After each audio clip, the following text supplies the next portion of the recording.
don't know if Neuroptima is going to do anything with any of this footage, but I am recording this, so it's not just lost to time.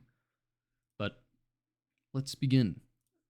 Before I go into any actual aim training stuff, I'll just introduce myself real quick. My name is Tragedy, or Cam. I've been a top aim trainer player for the past probably 4 years. More recent times, I don't really play quite so much, and I'm more of a community figurehead, and I tend to have a voice in the community, but for a long time, I was a notable precise tracking player and overall pretty decent benchmark grinder. I'm also, and have been for many years, a Grandmaster and top 500 Overwatch player, on and off, but I've got a good amount of FPS experience, so I'd like to think I'm pretty well developed in utilizing aim training to its highest possible level. But yeah, if you guys have any questions about me or who I am, feel free to ask. It might take me a second to see them, but anything you guys want to know, I will let you know. So the first thing that I want to talk about today is the idea of aim training categories. So I know for some people this is probably going to be something that you guys already know about. Anyone that's played any benchmarks has seen how aim training is split into different categories, but I regardless think it's a nice thing to be introduced to, just in case anyone is newer to it or just getting into it. But in general, Kovacs has 3 categories of scenario. You've got clicking, tracking, and switching categories. We also tend to split these categories into subcategories. These subcategories are somewhat consistent across resources, but they are still resource dependent, so different benchmarks might have different splits for what they consider, the subcategories of tracking or clicking or switching. But in general, these subcategories can be broken into like larger, less specific subcategories, being static clicking, dynamic clicking, precise tracking and reactive tracking, and speed switching and evasive switching. So before we get into what those categories are, why do we delineate categories like this in the first place? Well, through the lens of aim training, the breaking down of scenarios into categories and subcategories allows the categorization of what a particular scenario will help you with in terms of the skills you learn and problems you work on fixing. Each scenario might provide a slightly different experience depending on your skill level within the aim trainer, but in general, the skills targeted by scenarios are inherent to the scenario itself. So what I mean by that is if you have like a playlist like this, you'll see a lot of different types of scenarios. This is an example of a switching scenario, but you can break this down into, well, this is kind of a more specific category of switching scenario, but it's kind of like a speed micro scenario where it focuses on mostly small movements and moving between targets quickly. Whereas you can work on similar skill sets to a scenario like this, but in a clicking scenario, for example, where you have a scenario that's more dependent on similarly small movements, but is in the regime of clicking instead of switching, that kind of thing. So it helps us understand what scenarios are good for what skills to build, right? So how do these categories actually differ then? As far as static clicking, static is a subset of scenarios that consists of clicking targets that do not move. I mean, they're literally just static targets. These scenarios generally target one's ability to flick towards targets, perform corrections necessary to fix issues with one's initial flick towards a target, and confirming your target prior to clicking and immediately moving on. So I know that language can be a little bit nebulous, but I'll be a little more precise with what those terms mean in the second part of this talk when we go over ideas of technique between scenarios and categories. Static scenarios tend to be further broken down into micro scenarios, which are like a scenario I just showed you, scenarios that are focused on small movements and micro corrections. Wide wall scenarios, which are scenarios with larger distance between targets that focus on initial flicks and fluidity. And Pokeball scenarios, which are actually a type of switching scenario with static targets that focuses on highly accurate initial flicks and stability towards the end of your flicks. Now, the other side of clicking is dynamic clicking, which is the subset of scenarios where you're clicking targets that move. So these scenarios are somewhat more technical and specific than static clicking in that the most optimal way to play these scenarios, both to improve and get the best score possible, can tend to be scenario specific. But these scenarios still exhibit consistent characteristics in the skills that they expose you to, being initial flicks towards targets, reading targets, which is, again, another little bit of a nebulous term, but we'll get more specific about what that means, click timing, and pathing. Dynamic scenarios can be broken down further, typically into passive type scenarios, which are 2D movement targets, and I'll show you a quick example for that for those of you who haven't done much passive, but it's really targets that tend to be situated on like an XY axis with very little depth to them that move in these readable but somewhat evasive patterns. Bounce scenarios as well, which are targets that literally bounce off the ground and arc in the air. So that's going to be things like B180, it's going to be popcorn, like in the new Season 5 Voltaic, things like this. And even though popcorn and B180 might be another subset of bounce clicking scenarios, they still have generally similar ideas on how to play them. You also have linear clicking, which are targets that move in mostly straight lines with little evasiveness. This is kind of a more recent development in how to separate dynamic clicking categories, but you have things like floating heads, which is kind of an old scenario, but in general was just kind of slotted in with like things that you play to get better at static or like Valorant. But now we've got a little bit more of a rigorous structure behind what linear clicking is. And you've also got more broadly evasive clicking, which are targets that are more frantic. They frequently expect lower accuracy of you in the scenario and move somewhat less consistently.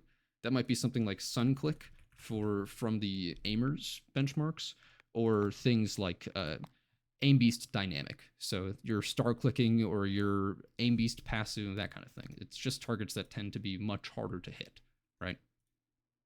Then for tracking, the first subcategory that we generally talk about is precise tracking, which is a tracking category comprised of typically smaller accelerating targets in which there is a wide range of possibilities amongst precise tracking targets, like very high acceleration targets, very low acceleration targets, but we'll get into that a little bit later.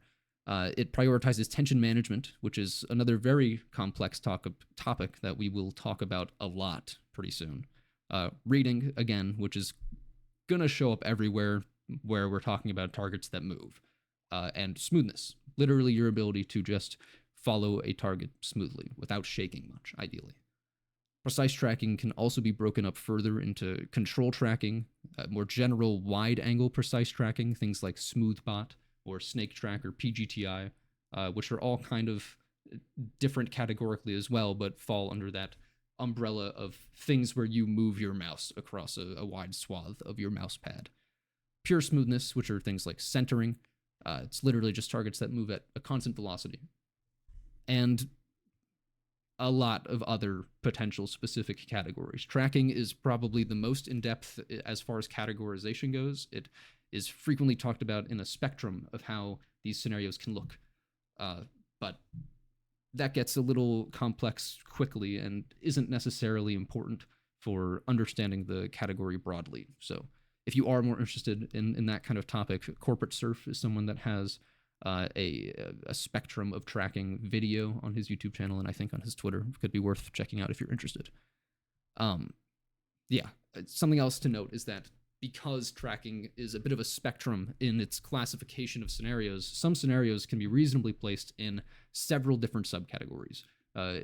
It really depends on how you're using the scenario to practice for a specific skill.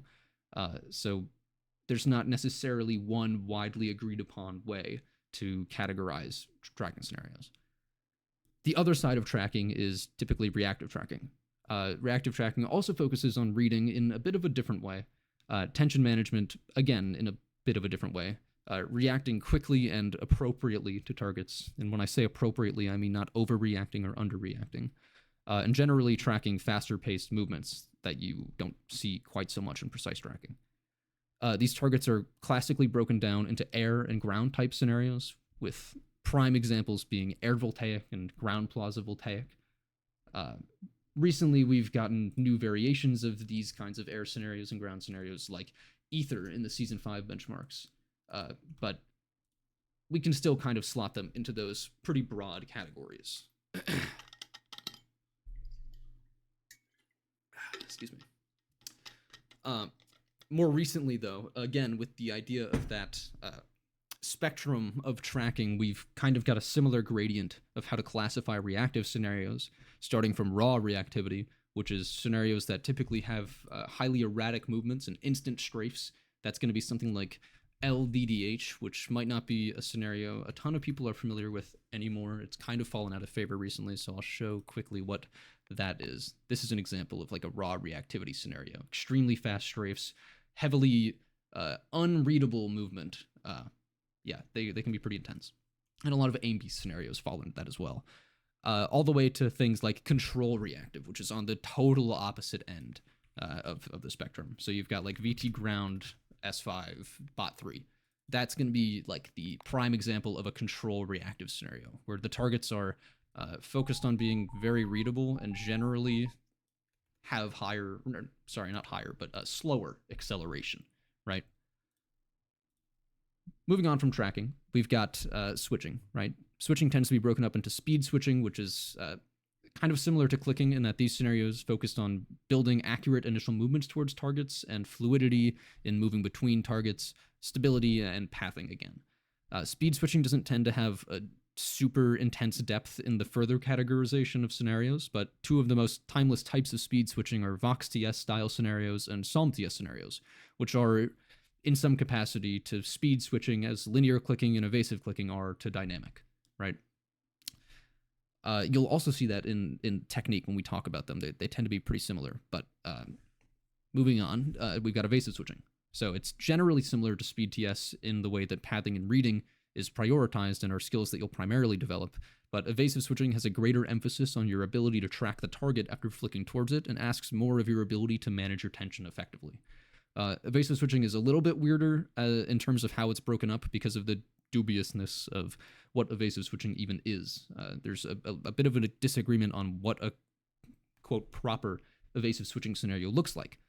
So to some people, evasive switching is any switching scenario whose targets have a lot of health. You know, they take a lot of time to kill after you actually switch between them.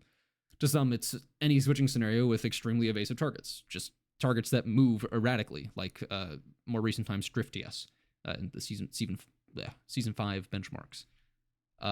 And to some, the tracking is just prioritized over the switching and vice versa to others. There's a slew of ways people try to categorize evasive switching, but in my opinion, evasive switching is just the set of target switching scenarios in which the tracking target is as important or more than switching between the targets, and that have targets whose movement is not linear. Else, I wouldn't really consider the targets to be particularly evasive, just healthy, you know? So, now that we've laid down a little bit of a foundation for what the categories are in Kovacs, I want to talk about what is technique. And this is going to be really the meat of the talk, because technique is a really dense portion of how to aim train.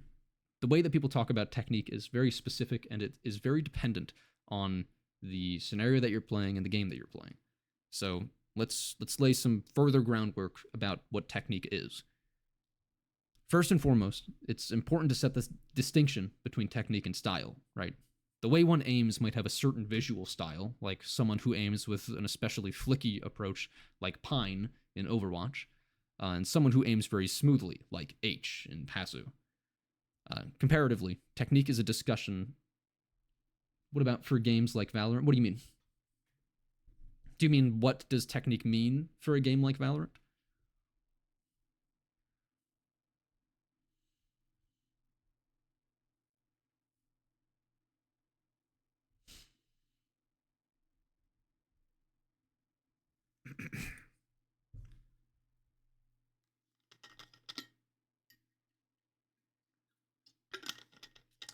Yeah, it includes more flicky aim, right, than tracking. So that's a great question.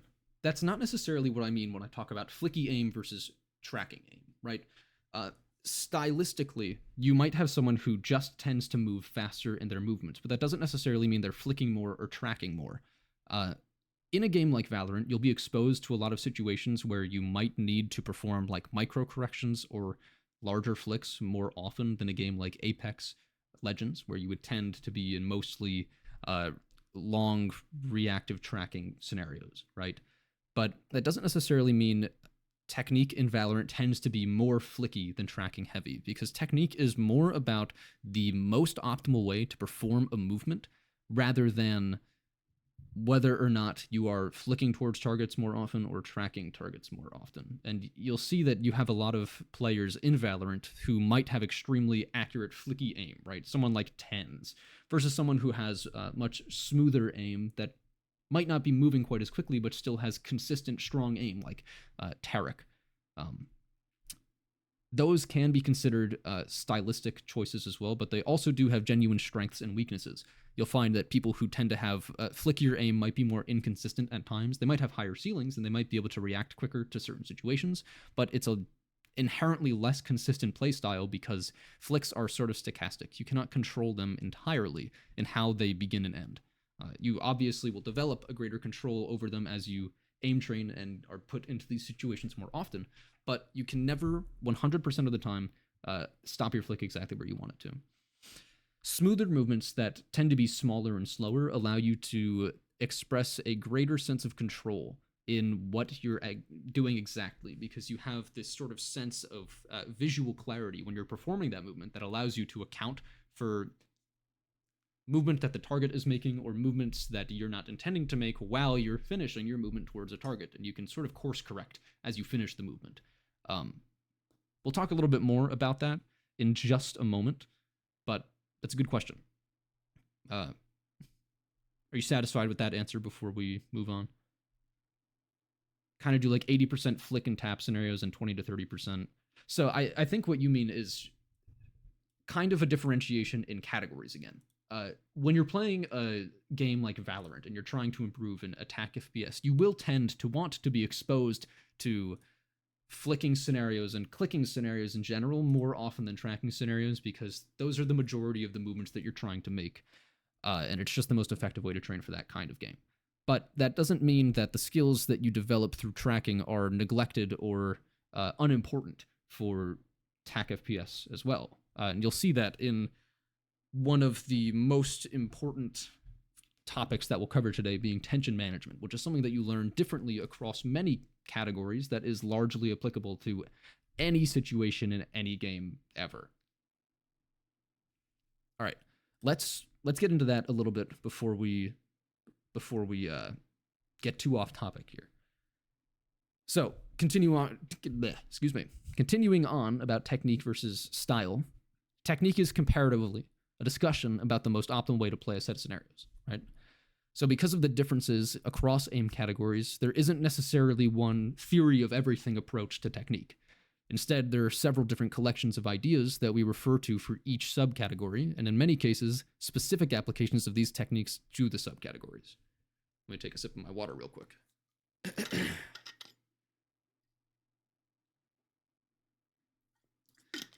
As she should have. I'm glad you guys are here. All right. So, some preliminaries to aim training techniques. Understanding tension in the parts of the arm is necessary. So, we're going to spend a minute to lay out even more groundwork, right? Tension management is a concept that pervades aiming as a concept. So, as such, it is necessary that we pay it mind and understand it thoroughly. Tension management will be referred to slightly differently depending on the category at hand, but there are still general properties of it that we can consider together. So, in general, we can consider tension to be the level of literal tension exerted in the different parts of your arm, like how tense are your muscles, right? How hard are they squeezing? So, this includes the fingers, the hands, the wrist, the forearms, and a little bit less so your upper arm and shoulder. The reason I say the upper arm and shoulder is typically not as important for the tension management discussion is because the primary tension felt in those parts of the arm comes from your setup. So if your setup isn't ergonomic enough, you might find that the weight of your arm leads to increased tension in your shoulder and upper arm over time, especially if your chair is too high and your elbow forms an obtuse angle. So as a loose rule, it's preferred that your elbow tends to make a near 90-degree angle when resting, as it would when you aim. A little smaller or larger of an angle shouldn't really impact this, so you don't have to obsess over it. But, letting your arm hang down will inherently put more stress on your shoulder, and it might make it harder to aim as you tense up over time. So, for the forearm, wrist, and fingers, right? Each of these parts of your arm have inherently different ranges of motion. So your forearm pivoting off of your elbow has the greatest of the three, and is capable of large lateral and vertical movements with ease. So I'm going to just pull up a little bit of wide wall just to show you the kind of range of motion that you can expect out of your, forearm, wrist, and fingers, right? So off your forearm, you can easily just scroll through the entire side of the scenario with, no problems at all. Your forearm is easily the furthest part, or the largest part of your arm, right? So in turn, this large range of motion comes with the caveat of being less precise and generally less comfortable with smaller movements. So depending on the category that you're playing, that's a very relevant thing, right? If you're playing in something like static, you would probably want to make the initial movements towards targets with your forearm, but because of the inherent less precision in the forearm, you probably want to make those micro corrections with mostly your wrist and fingers. So the wrist comes after that, right? Which is primarily lateral movements at a substantially smaller range of motion. When I say primarily lateral, I mean if you plant your forearm and you pivot off of your wrist, you just kind of move side to side. You don't really get a lot of vertical movement, right? So the wrist is more precise than the forearm because of the smaller range of motion and is likely to be the primary driver of many micro movements, like I said. But still, it's not as precise as your fingers. So the fingers are the most precise part of the arm, but they suffer somewhat from a very small circular range of motion. So they can really only lead the smallest of movements, right? Like if you keep your wrist still and you just try to move around with your fingers, you get this kind of like circular movement that you can go through, which isn't super, well, it's just not very big, right? You can't do a lot with just your fingers. You use them as kind of supportive muscles a lot of the time. So understanding the different inherent ranges of motion of each part of the arm is super, super important so we can understand best how to approach different aiming situations, especially across categories, right? Now, in general, none of the parts should act on their own. You should strive to understand the arm's motion as being primarily driven by one part of the arm while being supported by the other parts. So, for example, if you were to play something like smoothbot voltaic, you would find that the medium-long strafes will be mostly driven by the forearm to match the quick speed and large range of motion. However, the target accelerates. Because of this, it's imperative that we learn how to shift what part of our arm is in the driving seat, so to speak, as the situation changes. As the target slows down, the primary motion should move towards the wrist to catch the small rounding off movement that the bot does before finishing a strafe. Any corrections that might be necessary to stay on target should, in this small range of motion regime, be accompanied by the fingers so as not to over-aim and make excessively large corrections. That might be a little difficult to understand intuitively, but, don't stress it too much. We'll go over more examples as we talk through the different categories. Now, before we move on from that, I do want to show you specifically an example using smoothbot voltaic because I think it's a great scenario for talking about the different parts of the arm. And I know that these are kind of difficult to see in your head. So let me grab a VOD really quickly here. And we can see what we are talking about.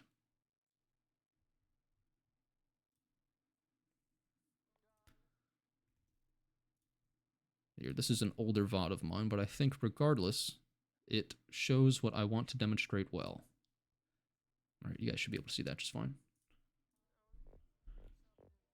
So when I mean catching the rounding off movement of the target, I mean this kind of point where it starts to slow down towards the end of its movement, like there. That's where the kind of transition between your forearm to wrist becomes super, super apparent, right? These larger movements that the target does have to be started with the forearm because you can't expect the bot to slow down immediately. You kind of assume that it's going to continue moving in this large range of motion, and your forearm is the only part of your arm that can support that large range of motion.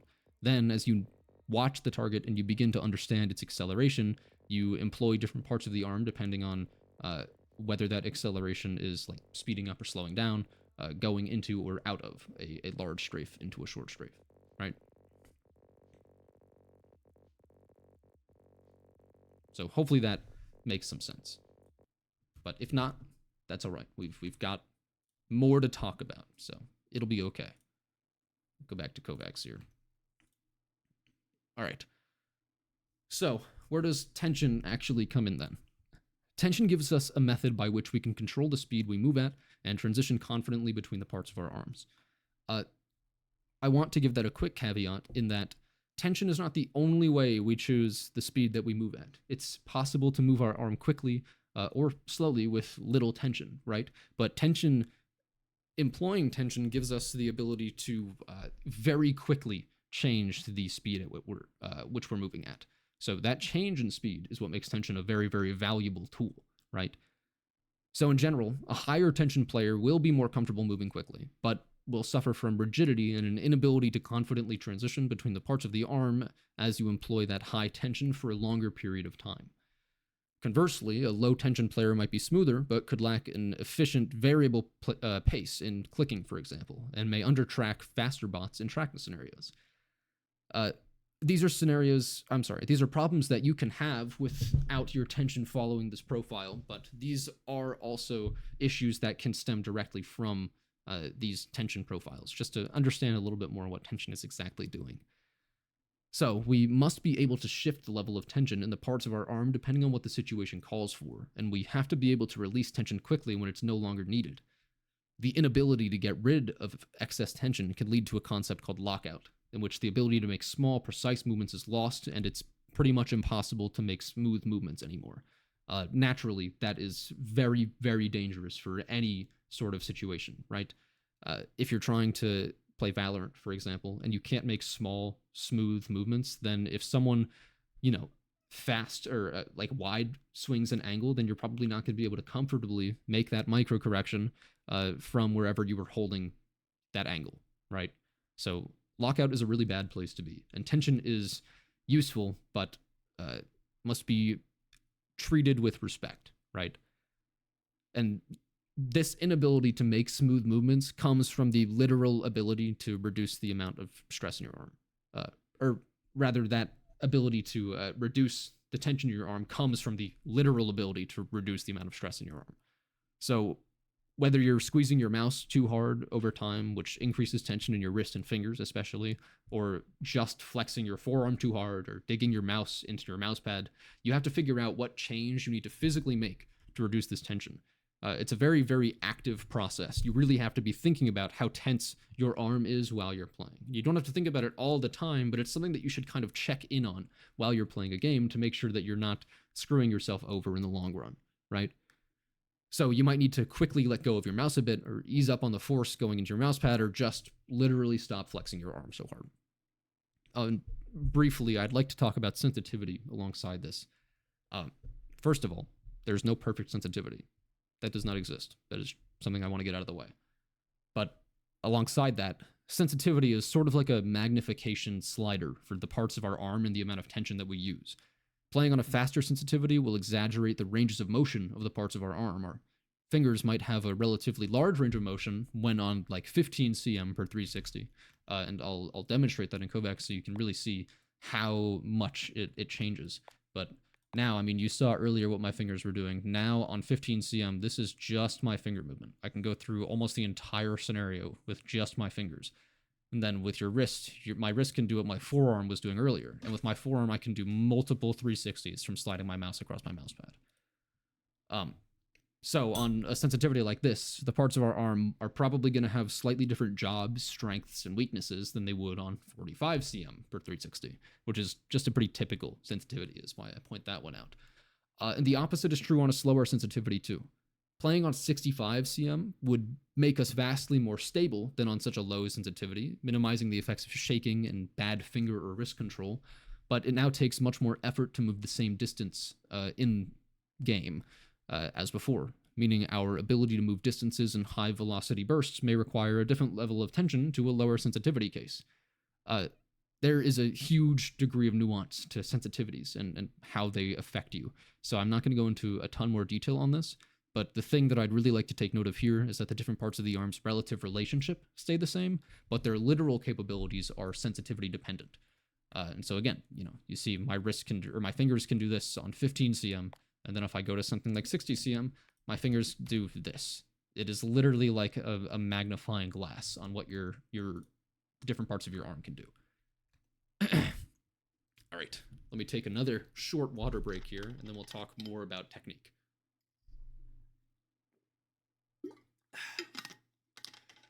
Okay, so we have this kind of idea of tension management down now. What does technique mean across categories, and how does tension management relate to it? So the first category that I want to go through is static clicking. it's got a lot of nuance to it, right? Currently, there are a few pedagogical points of view on what optimal static clicking technique looks like, but I ascribe to the viewpoint that optimal static clicking can be broken down into 3 components. The initial flick towards a target, debatably either the confirmation before we click the target and then the recorrection onto the target, or the recorrection first and then the confirmation before we click the target. I'll go into what that means more in just a second, but this idea was originally popularized by Bardoz with what the community refers to as the Bard pill back in like the early 2020s. A technically sound initial flick towards a target should consist of a strong, quick burst of momentum towards the target that ideally rapidly decelerates and stops near the target. The only reason that I don't say on the target is that it's extremely unrealistic to consistently perform. I mean, it's basically impossible. The reason we want to stop prior to the target is to optimize the ease with which we can transition from our initial flick into our microcorrection. So if we can consistently land just short of the target, then we can ideally recognize that we are likely to stop short of the target while finishing the flick and carry that momentum through to our microcorrection without wasting time stopping and starting 2 completely distinct movements. And briefly, before I say more on that, when I say we want to move from the initial flick to the microcorrection without making super distinct movements, I don't mean that you literally do your initial flick and then you like slowly move into the bot without ever stopping. I mean, you want to end towards the target, and then if you were to watch with slow motion, you would see that I would stop for a brief second before starting the flick back towards the target. It's more like understanding visually where you are about to land towards the target and understanding what your microcorrection has to then look like as soon as you're done with the initial flex movement, right? I'm really just trying to highlight the fluidity that you should have between that transition. So following this microcorrection, or debatably right before this microcorrection, you should spend an extremely small, basically imperceptible amount of time to confirm that your microcorrection landed on the target before clicking and beginning the flick to the next target. What I mean by an actual like imperceptible amount of time is once you do your microcorrection, you kind of want to actually look at whether or not it landed on the target and then click and move on. You might not necessarily be able to 100% of the time confirm whether or not your microcorrection landed on the target, but it's not necessarily about always getting it done perfectly every single time. It's more so just being aware of how your micros ended up moving so you can get a feel for what your strengths and weaknesses are and improving upon them over time, right?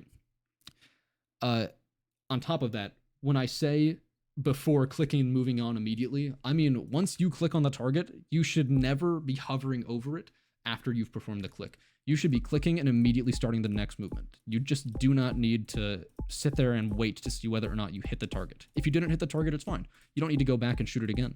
You're just wasting time processing whether or not you've landed on the target. That might not necessarily be true in game, because in game, hey B, I'm recording. Don't worry, I'm gonna upload this later for you. So if you're actually, yeah, don't worry about it. Love you too, buddy. All right. If you're in game, right, like you're playing Valorant again, for example, you don't really have the luxury of clicking and immediately moving on to the next target, right? You are inherently forced to continue playing against that player unless you actually hit the shot the first time. So it's important to note that the confirmation in game is probably going to look a little bit different than the confirmation in Kovacs. The reason that this is optimal in Kovacs is because, one, the targets aren't shooting you, and also you're trying to get as much time possible in actually performing aim, right? And if you're spending time on cognition after each step for all of these steps, you're just aiming less and you're getting less optimal practice in. So on top of that, in order to reduce the amount of time we spend on cognition in aim training, it is extremely important that we move at a pace that we can visually process. Such that the time between each step is as minimal as possible, right? So you shouldn't be flicking as hard as you can with every flick, or you'll end up over flicking constantly and making your microcorrection way harder. That inconsistency on your initial click is going to make that microcorrection much, much harder. I will say, my technique, for example, right now, I tend to flick a little bit faster than I'm comfortable with, and it's not something that is optimal static technique. I'm just not very good at static clicking, so I tend to perform suboptimal initial flicks. But Let's look at a Xeon Low VOD really quickly, just so you can kind of get an idea of what like the best static technique actually looks like. And I think watching it briefly in slow motion to actually exhibit the sort of 3-step process is always a super, super valuable thing to do.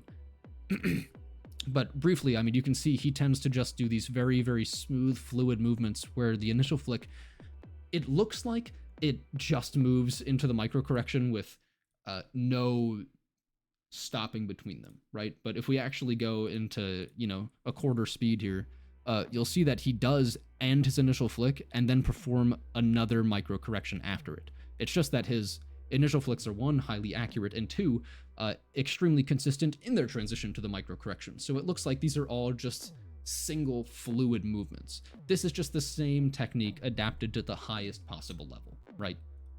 So anyway, moving on from that, Xeon has a great static guide to check out if you want more info on static specifically, but yeah. So how does tension management and the parts forearm factor into this, right? An initial flick is generally a larger movement. So you'll always, well, not necessarily always, depending on the situation, but you'll nearly always want your forearm to be the primary driver of the movement. As you slow down, you'll naturally lend your wrist to take over more of these movements, but it should almost never be the primary driver of these movements, unless you're playing on like an absurdly fast sensitivity, which I would not personally recommend, especially for static. Now, it's because you don't want to plant your wrist and lock yourself out of the verticality that your forearm offers, even if it can be somewhat supplemented with your fingers. Alongside these ideas, though, tension management asks us that we use a variable level of tension, because the inherent changes in precision required between the large initial flicks and smaller microcorrections is just different. It is fine to briefly use a higher level of tension to flick towards a target, as long as the tension is released as the flick ends to ensure a smooth, fluid transition to a microcorrection. If you are incapable of releasing that tension over time, sorry, I'm sharing my notes. You guys probably don't care to look at this. I will be publishing those when they're done. I didn't entirely finish writing them yet, so probably will not be at the same time as the talk, but those will also be open if you guys are curious on the specific information.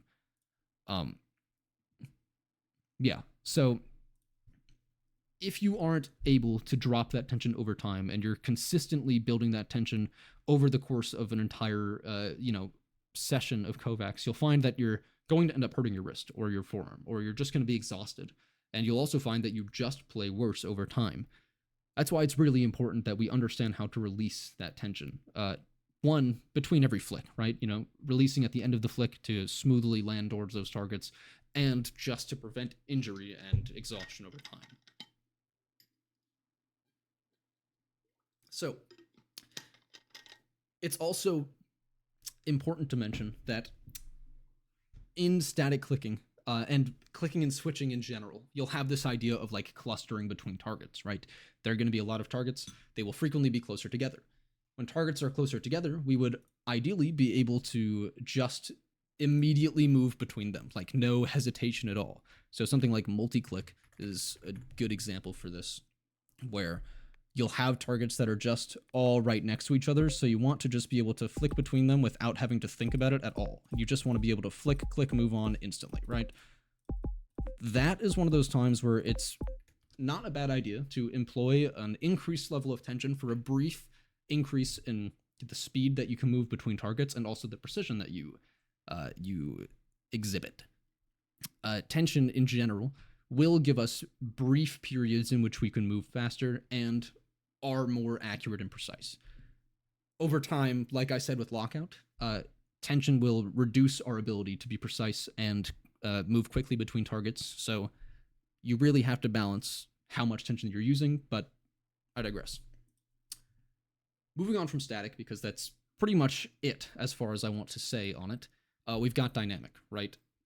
How do we literally play dynamic clicking? Let me pull up Passu Intermediate on Season 4. That's not what it is. Passu Int, because I think this is a really good scenario for talking about technique, just in dynamic in general. But when we're talking about technique in Passu, or dynamic in general, we're trying to approach the target on its leading edge, right? So we want to literally flick towards the target in the direction that it's moving, and in an ideal world, we would land as close to the leading edge as possible, whilst being just ahead of the target, like an infinitely small distance ahead of the target. The reason I say that is because then, ideally, we would be able to click as soon as we're done with our flick and move to the next target with ease, right? Now, unfortunately, these targets aren't always moving in a straight line, and we can't always guarantee that they're going to move straight into our crosshair when we finish that flick. Ideally, they would, but they can't. So how do we kind of rectify that issue? We try to approach a target when it's in its most predictable state. And what I mean by that is understanding the scenario, understanding how to read a target. When you understand how to read a target, you have an expectation on what the target is capable of and likely to do. When you're playing passive, for example, once a target strafes, it's likely to continue in a straight line for an increased period of time. So if you're looking around the target with your peripheral vision, you can look for targets that have recently strafed so that they are likely to continue moving in a straight line once you finish your flick, and you can click and move to the next target immediately. This isn't always going to work, but it is the ideal, perfect, quote-unquote, technique for dynamic clicking. And this is true for other types of dynamic clicking too, if you play something like bounce shot as well, which I think is another great scenario for showing technique off. It's the same kind of thing, but the predictability of targets is different. Now, in bounce, the predictability of targets is that they will reach a point where their horizontal velocity is the same as it's always been, but its vertical velocity is 0, meaning it's just kind of moving only horizontally across your screen. And oftentimes it might be changing direction, so it'll just be standing still. So the most predictable state of a target in bounce clicking then is when it's right at the apex of its movement, or just after the apex of its movement and falling into your crosshair, right? Because again, we're trying to land just ahead of the target in its path, in its most predictable state. And that means that it's just going to fall down after its peak, so we want to be just ahead of it after its peak. Hopefully that makes sense. Now, I want to quickly go through things now. I didn't realize how much time I had eaten up. So what I'm going to say is going to be very brief. In switching, I think optimal technique is extremely similar to optimal technique in your dynamic clicking stuff. Let me pull up EDTS, for example. Targets in EDTS tend to be most predictable just when they've spawned. Just when they've spawned, they tend to move in strictly straight lines, so ideally, we would be able to move just ahead of the target, land right on its leading edge, and it should just be able to glide through our crosshair and sort of kill itself, right?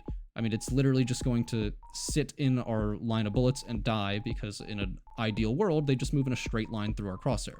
And if we're on the leading edge of the target, they are going to be moving through the crosshair for the longest possible amount of time, right? So it's pretty similar for switching. In switching, pathing is debatably more important depending on the scenario that you're in, but that tends to be pretty true for a lot of dynamic as well.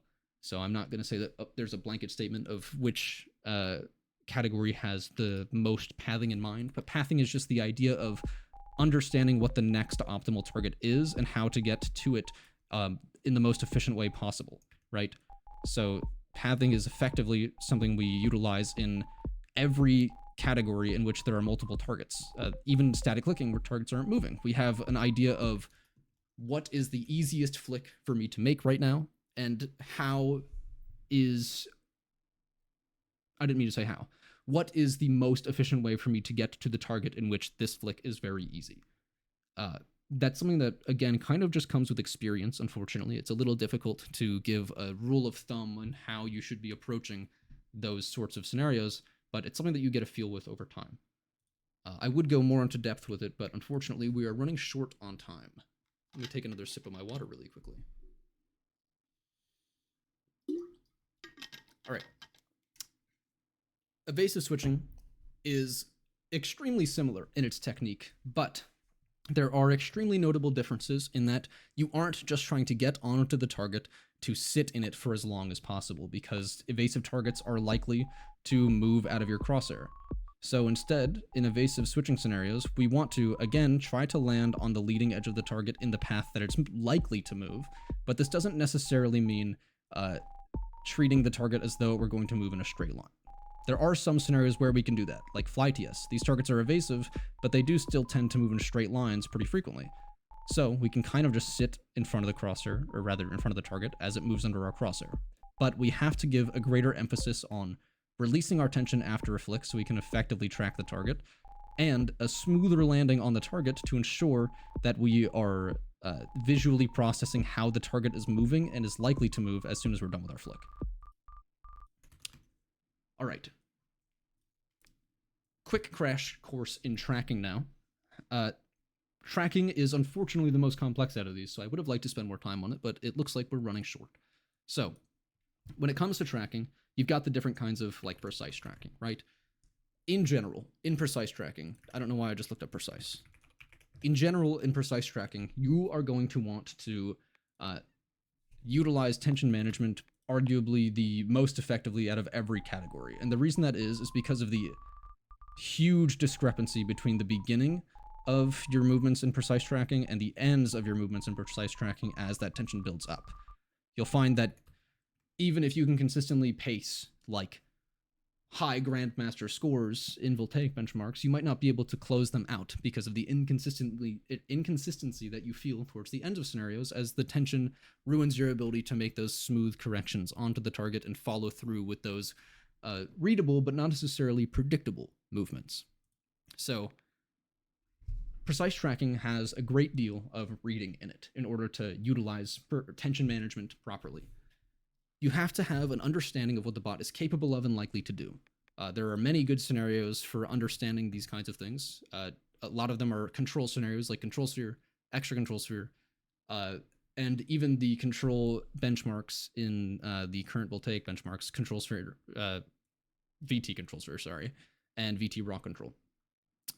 You'll also play things like Smoothbot and PGTI to, again, understand how targets are likely to move and understanding visual cues of what targets are doing. It's extremely important that we don't misconstrue reading for predicting. We're not trying to figure out what the target is doing ahead of time. We're trying to figure out what the target is doing and what that means for what it's about to do. But we're not making any preemptive movements, right? I'm not beginning the strafe, if I play control sphere intermediate, for example, I'm not going to begin the strafe and then start flicking backwards because I know that's the next direction that it's going to move, trying to like catch it before it actually goes into that direction for like a, crazy 100% accuracy flick or something like that. That's completely pointless. We just want to understand that when the target begins to slow down, right? I know that means it is likely to change direction now, and I just want to either slow down with the target or prepare for the next strafe in the other direction and get my arm prepped for starting a smaller movement after having followed through with the larger movement, right? So that's going to look like using my forearm to follow through with this large movement, and then transitioning to mostly my wrist and fingers as it goes through a smaller movement, and then going back to my forearm to follow through with the larger movements again, over and over. Hopefully that makes some sense.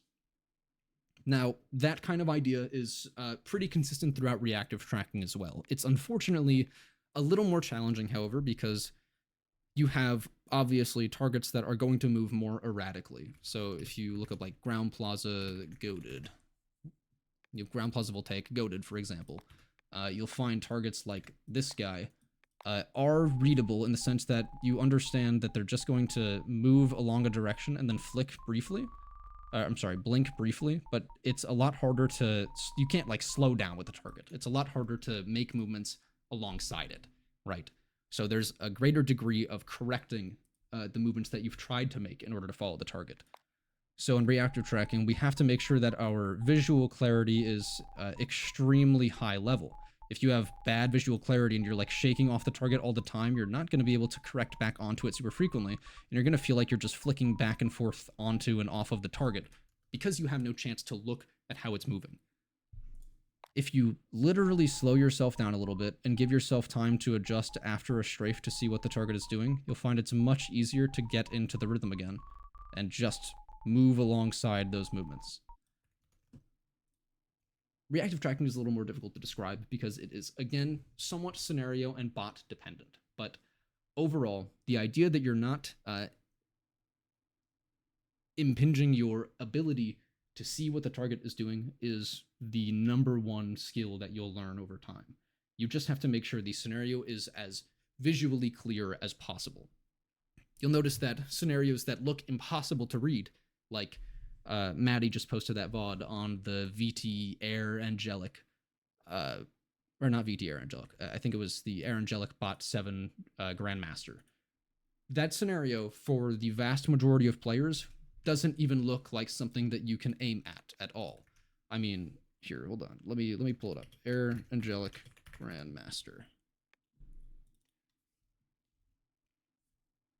I mean, if you actually try to play this scenario, it feels like you're just going to flick back and forth onto the bot over and over. Even when you're just not trying to track it and you're just looking at it, it still seems like it's moving insanely, erratically. And it is, but if you look at a VOD like Maddie's, you'll notice that because of his smoothness and ability to control himself when trying to react to the target, the bot becomes vastly more readable. Now, I don't have a ton of time left to go into as much depth on utilizing aim training as effectively as possible. So, to give a short blurb on it, aim training is a supplement for games. If you want to get better at aim training because you want to be good at aim trainers, that's fine. You can play aim trainers and you can play the different categories, work on a wide range of scenarios that challenge the skills that you haven't developed yet, and you can spend a lot of time understanding what your weak points and what your strong points are. If you want to play aim trainers and get better at them, to get better in game, you have to understand what are the most important parts of this game. What parts of my aim am I going to be using the most? In a game like Overwatch, for example, you probably don't need to understand the basic concepts behind static clicking. Well, I should be clear. You're going to understand basic concepts of every category to improve your aim as quickly as possible, but you shouldn't be devoting an equal amount of time to like static clicking and evasive switching and precise tracking, right? Precise tracking and reactive tracking are going to be where the majority of the skills that you develop for a game like Overwatch or Apex Legends are going to come from. In a game like Valorant, where, like we were talking about earlier, you're spending most of the game making short flicks and recorrections, you're probably going to want to spend a lot of time on switching scenarios that focus on high accuracy on those initial flicks, and micro-correcting, or micro-clicking scenarios, like six-sphere, hipfire, voltaic, or one wall, two targets, pasu small, 30% smaller, or pasu goated, 30% smaller. Perfected, not goated. There we go. You have to recognize what a scenario is trying to teach you to do and what skills you are trying to transfer into the game that you're playing. So you don't want to play scenarios that don't challenge you. It's not important to play scenarios like Tile Frenzy, right? You might play them because you go, well, I see people in game are aiming so quickly, and how am I going to get to that level if I can't aim as quickly at the Tile Frenzy targets? But you have to consider that a scenario like this isn't challenging your precision at all. You're not aiming at targets this large in game. So it doesn't matter if you can move through these targets very quickly, you probably can't move targets or between targets that are both precise and moving quickly, right? So you'd probably want to play something like Floating Heads, like we mentioned earlier. You just have to be making sure you're playing scenarios that both challenge you and are relevant towards the skills that you're trying to develop. That is really the crux of aim training.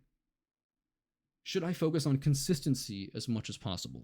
Do you mean consistency in how you play or how you train, or in what sense are you using consistency? Because if you're saying consistency like, should I be playing every day? Probably, a little bit. It's like the gym, right? If you take 4 days off the gym, you're probably not going to feel the best your next gym session. But if you're still going as consistently as you have been for years, you're going to find that you're going to feel pretty much as good as you have been every day, right?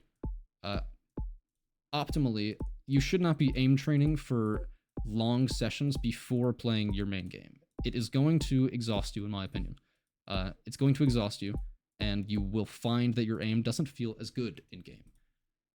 If you use scenarios to cool down after a game, you hop on Kovacs to aim train after you've played a few hours or whatever it might be, you'll find that your retention for the skills that you're trying to develop will be much higher than if you're playing before the game, because then you've got all that information kind of washed out by the influx of information that you get when you're playing ranked, right? If you mean consistency as in using the same scenarios to train in game, I would say that that's probably not optimal.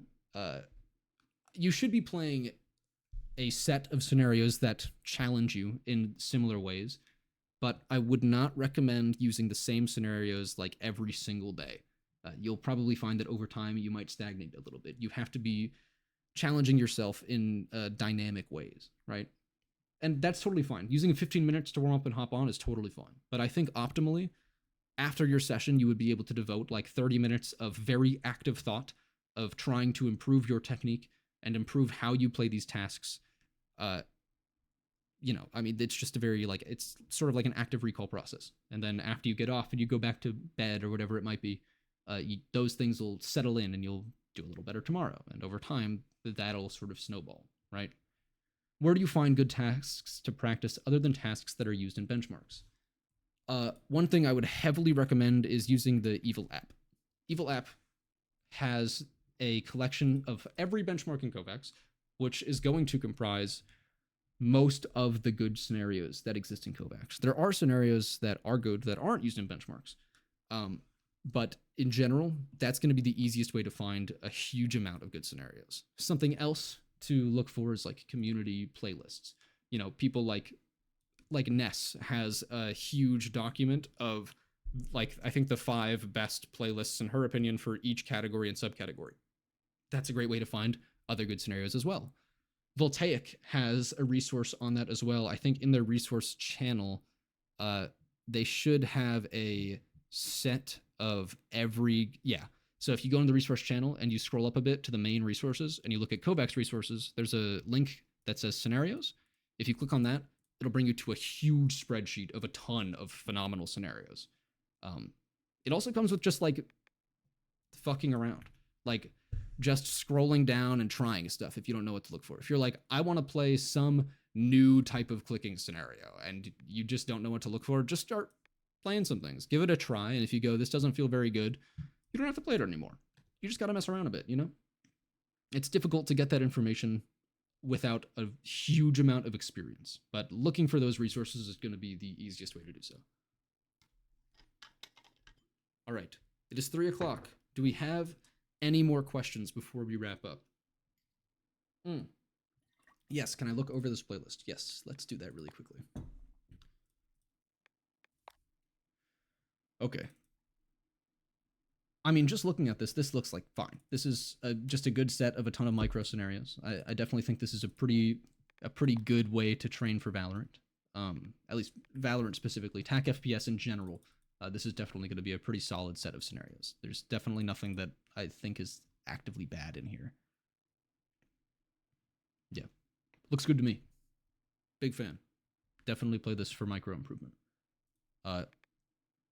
This actually has a lot of pretty similar scenarios to a lot of micro playlists that I have made, so I can definitely vouch for the veracity of this playlist.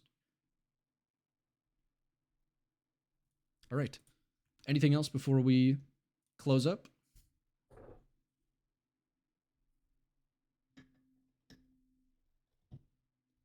I'm going to take that as a no. Thank you guys for coming. I really appreciate the opportunity to talk to you guys today, and I hope you learned something. If you guys have any more questions, you are totally free to DM me afterwards. I'm pretty open about DMs. I don't respond very often, but I will look at them eventually, and I will respond to you guys if there's anything you guys want to ask. Yeah. Thank you guys for coming. I appreciate it.